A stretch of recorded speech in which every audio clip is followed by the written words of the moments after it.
Hello বন্ধুরা, সুবলয়ের রান্নাঘরে আপনাদের স্বাগত। আজকে আমি বানাবো লাল শাক ভাজা। তার জন্য লাগছে আমার লাল শাক, পেঁয়াজ, কাঁচা বাদাম, বেগুন আর পোস্তদানা, লবণ আর চিনি, আর হচ্ছে শুকনো লঙ্কা, ফোড়নের জন্য শুকনো লঙ্কা। প্রথমে আমার কড়া গরম হয়ে গেছে, ওতে আমি অল্প তেল দেব।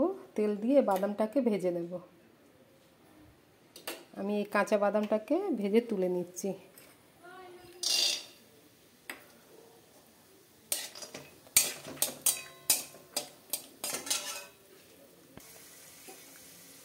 আমার বাদামটা ভাজা হয়ে গেছে, বাদামটা তুলে রাখবো।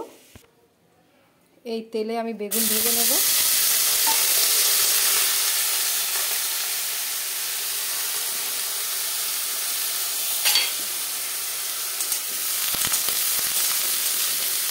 বেগুনটা তুলে নেব ভেজে। শাকের জন্য বেগুনটা ভাজা হয়ে গেছে, এবার আমি বের করে নেব বেগুনটা। দিয়ে দেবো অল্প একটু তেল। এবার শুকনো লঙ্কা ফোড়ন দেব।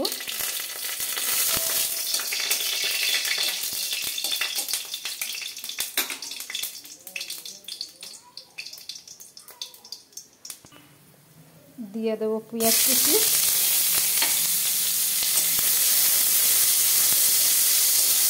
ভালো করে নাড়াচাড়া করব।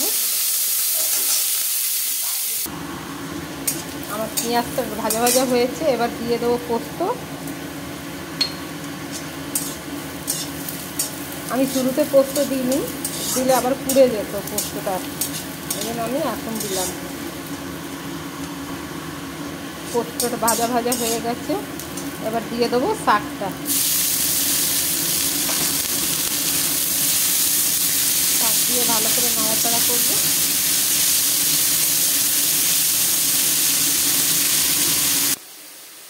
দিয়ে দেবো অল্প চিনি।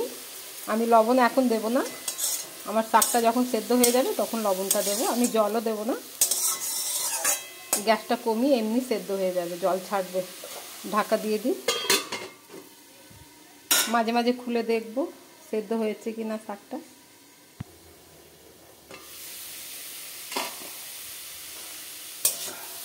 আমার শাকটা আর অল্প সেদ্ধ হবে, এখনো হয়নি পুরো।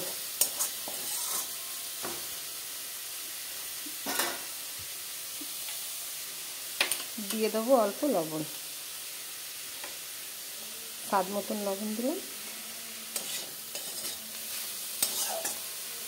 লবণ দিয়ে ঢাকা দিয়ে দিচ্ছি। ঢাকনা খুলে দেখে নিচ্ছি। আমার শাকটা সেদ্ধ হয়ে গেছে, এবার আমি দিয়ে দেবো এই বাদামটা, ভেজে রাখা বাদাম আর বেগুন দেবো। ভেজে রাখা বেগুনটা দিয়ে দিলাম। আলতো আলতো করে নাড়বো, নাহলে বেগুনটা গলে যাবে। তো আমি বেগুনটা গলাবো না, কারণ কি বেগুনটা ভাজা আছে, ও নিজেই গলা আছে, বেগুনটা নরমই আছে বেগুন। 2 মিনিটের মতন এরকমই ভাজবো আমি।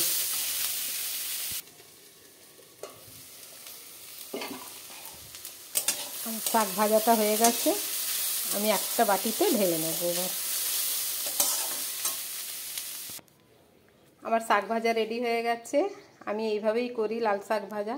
যদি আপনাদের আমার এই রেসিপিটা যদি পছন্দ হয়, তাহলে লাইক, কমেন্ট, সাবস্ক্রাইব করবেন অবশ্যই। ধন্যবাদ।